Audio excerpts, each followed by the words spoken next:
Bon matin, bonjour.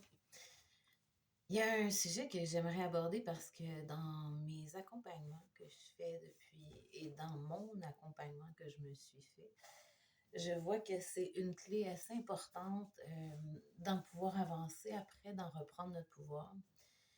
Et c'est le pardon à notre histoire. Tant qu'on est accroché à notre histoire, à notre enfance, à nos rancœurs conscientes ou inconscientes envers nos parents, on ne peut pas reprendre notre pouvoir. On reste pris dans notre enfant qui n'a pas été accueilli, qui n'a pas été libéré de sa vision d'enfant. En fait, je vois qu'il doit y avoir une prise de conscience sur le fait qu'on ne s'est pas vraiment émancipé, même adulte. Presque tous les gens, dont moi, euh, on doit venir s'émanciper complètement, c'est de prendre notre pouvoir et de venir pardonner à notre histoire, de voir ce qui nous a été transmis par nos parents, oui, ce qui a été vu par notre enfant, parce que sur 5 enfants d'une famille, il va y avoir 5 perceptions différentes des parents.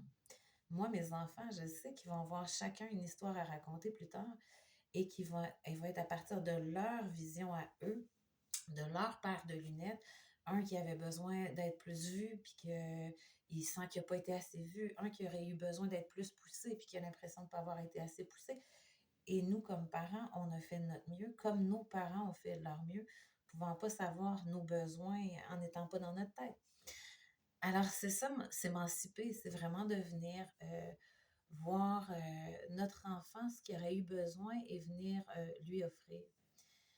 Alors ça se fait de toutes sortes de façons. Vous pouvez aller fouiller, vous pouvez sur des YouTube ou aller chercher une personne pour vous aider. Pour ma part, il y a eu plusieurs personnes sur ma route pour venir m'aider à voir ce que je ne voyais pas sur ma perception d'enfant.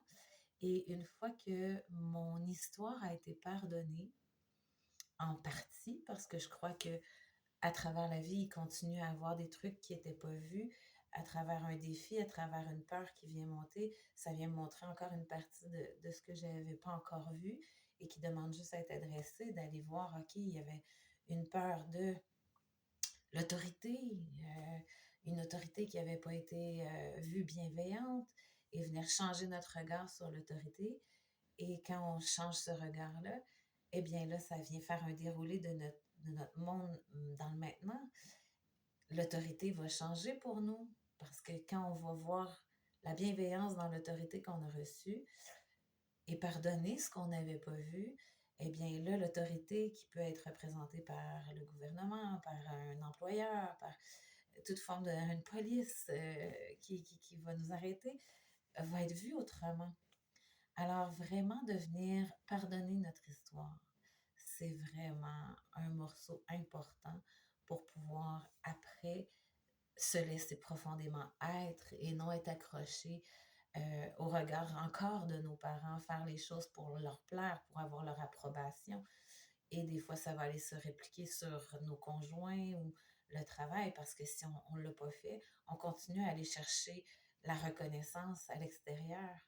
Tandis que quand on voit qu'elle vient que de nous, on n'a plus besoin de la reconnaissance de papa, de maman, d'un employeur, d'un client, d'un conjoint. Alors, c'est vraiment ça, c'est de venir pardonner notre histoire, venir voir notre perception d'enfant. Alors, s'asseoir avec notre enfant souffrant pour aller l'écouter, pour venir l'accueillir. Il y a plus personne, à part nous, qui peut savoir nos besoins qui n'ont pas été comblés et venir les combler en tant qu'adulte. Alors, je me materne, je viens materner mon enfant. Tu as eu peur cette fois-là, tu avais le droit, je te comprends, je t'accueille. Mon ado qui a eu tel vécu, telle expérience difficile, viens ici, je vais t'accueillir, on va jaser, moi puis toi, de mon point de vue maintenant, de cette grande sagesse-là que j'ai acquérie avec le temps. Et de mon point de vue de 40 ans, je peux regarder ma 15 ans et dire, hey, c'était correct, tu avais le droit, tu t'es jugé sévèrement. Mais si moi, j'étais avec mon ado, qu'est-ce que je dirais? Mais tu as le droit à l'erreur. tu étais en train d'apprendre. Alors, c'est ça, se materner. Et à partir de ce moment-là, ben là, il y a l'enfant joyeux qui va pouvoir se lever au lieu d'être l'enfant souffrant qui a manqué d'écoute, qui a manqué, qui a manqué. Et là, c'est plus d'un espace de manque, ça va être d'un espace de joie que tout va pouvoir commencer à se déployer différemment. Et quand un défi va arriver, ben, on va venir s'asseoir avec, tout simplement. Avec notre grande sagesse du maintenant et puis avec notre enfant souffrant qui est en réaction et qui est dans un espace de manque. Alors, je vous souhaite une belle réflexion face à ça. Et c'est tellement un beau cadeau de venir se libérer de notre histoire. C'est un peu comme vomir, ça ne nous tente pas toujours de replonger là, mais une fois qu'on a vomi, on se sent tellement bien. Bonne journée.